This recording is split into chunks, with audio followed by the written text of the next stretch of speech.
to ask ourselves the question, is neuroscience really relevant to social work? Many think it is. As a consequence of new developments in neuroscience, we can't ignore the fact that many of our emotions, our responses, are fueled by the chemical reactions in the brain. Think nothing more than the fight or flight response that we know is driven by cortisol and adrenaline. When we're stressed, our scared bodies flood us with these chemicals, and we respond to the presence of those chemicals by fighting or flighting. This fuels a response in our sympathetic nervous system. We have another system called the parasympathetic nervous system, which also has little two-word analogies.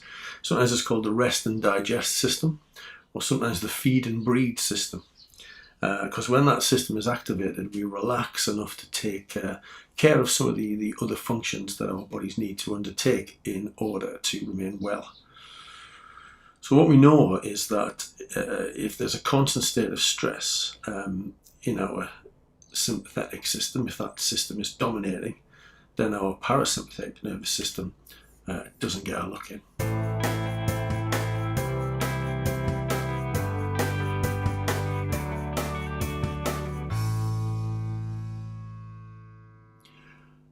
So this in many ways is the bio part of the biopsychosocial model. I'd argue that as social workers we focus quite a bit on the social part, and rightly so, and that to a significant extent, particularly in particular types of social work, we explore the psycho part, but that actually we neglect or haven't deemed it to be interesting enough to consider the biological part.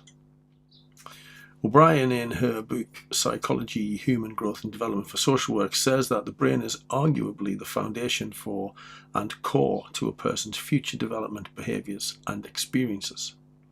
She goes on to say that not being engaged with neuroscience or the biological underpinnings of human development, the concept of language, that kind of thing that accompanies it, reduces social workers' ability to work alongside other professionals.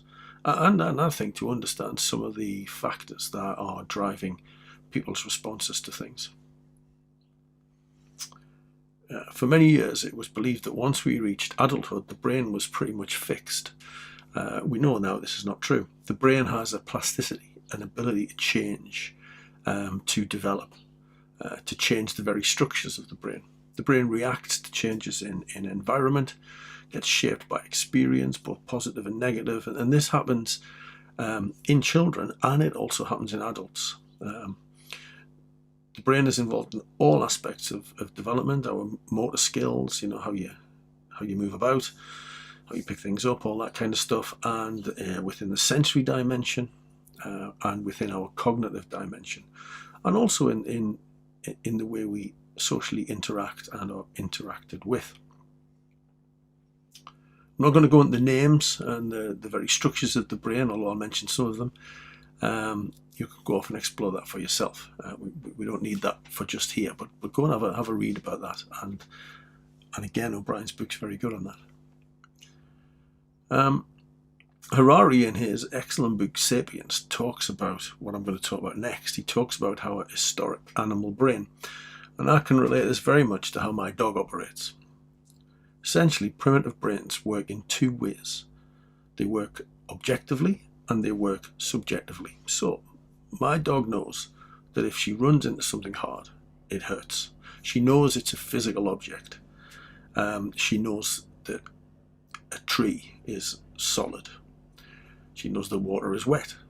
She knows the world's full of smells and structures. And she knows them subjectively. She knows how she feels about them. She experiences excitement when she gets treats.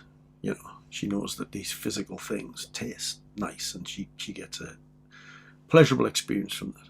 And she understands fear. If she doesn't understand something, she backs off from it. She's not sure about it. She freaks out at carrier bags because she doesn't quite know what they are when they're lying at the side of the road. Those kind of things. She has a fear response. And she knows when she delights in having her tummy tickled and those kind of things. So she understands the world in these simple objective and subjective ways. One of the problems for our human brain, if you like, which is what Harari gets to, is that we have the capacity to move beyond objective and subjective, beyond understanding that there are feelings inside of us and objective things out there. Those feelings are still being driven by our primitive brain.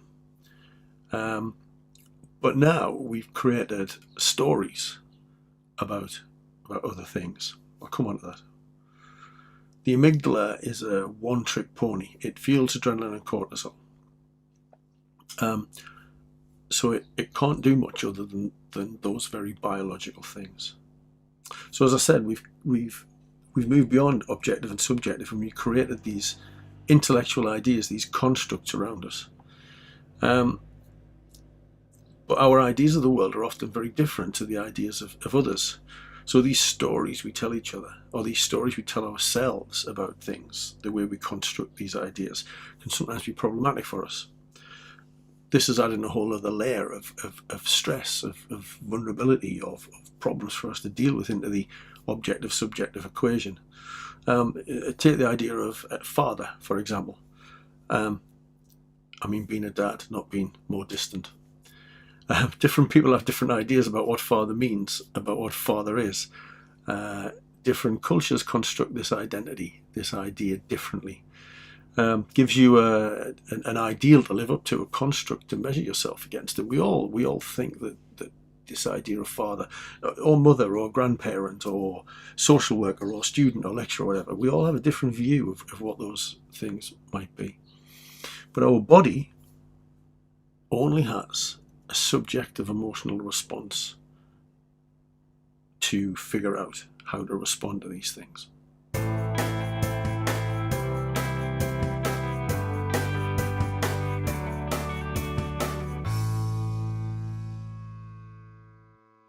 So let's have a look at this brain. I'm going to take a bit of a life course perspective, but I'm going to focus mainly on children and adolescents, because that's when all the action's taking place, really. Few brain facts. It weighs about 3 pounds apparently. It's 75% water. One of the reasons hydration is so important, just as an aside. One side of your brain is dominant. Your brain has no pain receptors. The brain as an organ can't feel any pain. And the brain is the seat of our memories, if you like. It's where our memories are. Our memories are saved when we sleep. At birth, it's about 25% of its eventual adult weight, and by a child's second birthday, it's about 75% of its adult weight. That just shows, doesn't it, how much the development of the brain goes on in the first 2 years of a child's life, as it explores its environment, as it experiences what's going on around it. The change is rapid. The child is born with innate reflexes to things, to cry, to feed, to poop. And as the brain develops, it takes control over these innate reflexes. And you've touched on some of those things in kind of psychology and that kind of thing, the ways that might happen. Our patterns of communicating are largely shaped by our earlier experiences from our parents, from our primary caregivers. The brain needs a stimulating environment. If a child is severely neglected, then the brain does not develop normally. Sometimes pathways for language, for example, can be lost if no stimulation or access to language is available to the child. The brains of children who've been denied this type of stimulation can weigh less than brains of children who've had such stimulation. At around 3 years old, the hippocampus matures. This allows retention of memories. Children have very few memories, if any, before this time. Between the ages of 6 and 13, a growth spurt affects the brain regions concerned with language and spatial relationships. These changes improve thinking and social development. It also fuels abilities like being able to read and social abilities like being able to make friends.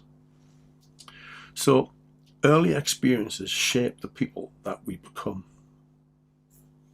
This is from Dr. Sunderland's 2006 book, The Science of Parenting. The developing brain in those crucial first years of life is highly vulnerable to stress.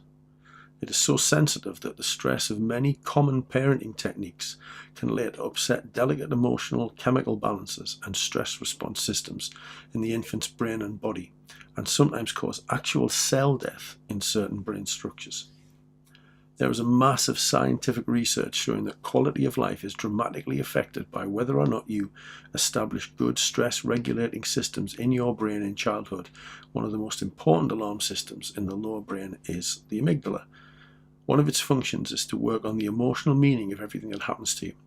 If the amygdala senses that something threatening is happening to you, it communicates with another structure called the hypothalamus. And this is the part of the brain that releases stress hormones to prepare you for that fight or flight response. If you are left in childhood to manage your own painful feelings on your own and without counseling and therapy later in life, your higher brain may not have developed the necessary wiring to be able to perform those stress managing functions. And as a result, you may stay feeling stressed for hours, sometimes days, even weeks after events. And this can lead to clinical depression. Dr. Sunderland also says that the stress response that is triggered within the young can trigger the response of attachment, which at its simplest is the long-enduring, emotionally meaningful tie to a particular individual. So attachment behaviour is the seeking of protection when anxious, which is triggered by external threats and behaviours. So there's an interaction here between what you know about attachment theory and an actual physical change in the brain as the result of the type of attachment that children have. What I like about Dr. Sunderland's statement that I've just read is the part about without counselling and therapy later in life, your brain may not have developed appropriately. One of the criticisms of a purely biological view, and I'm not suggesting we should have a purely biological view, is that it's deterministic and that we run the risk of locking ourselves into a kind of self-fulfilling prophecy about people's futures. Well, they had adverse childhood experiences, so therefore, of course, these things happen. We know by now that that's not kind of how theoretical ideas or ideas like this work. It's not inevitable. The brain undergoes a further growth spurt in adolescence, particularly in the frontal cortex at the front of the brain. The prefrontal cortex is crucial to planning and understanding the consequences of actions. Teens continue to process emotional information through their amygdala. We all do. But these aspects, the prefrontal cortex and the amygdala, are involved in the poor judgments and impulse control issues that we can often see in, I'm going to say in all adolescents, having had 2 teenage boys. There is a use it or lose it argument here during this period of time, or an argument about kind of how this time kind of sets the foundation for future brain activity, if you like. If teenagers, we know from research, if teenagers take part in sports or musical instruments or play musical instruments, then the brain connections that are stimulated by these experiences become kind of hardwired. They form a particular type of brain. However, if teenagers don't engage in activities like that you have to apply yourself to, they maybe just watch television all day or whatever, then a different set of cells and connections become maintained.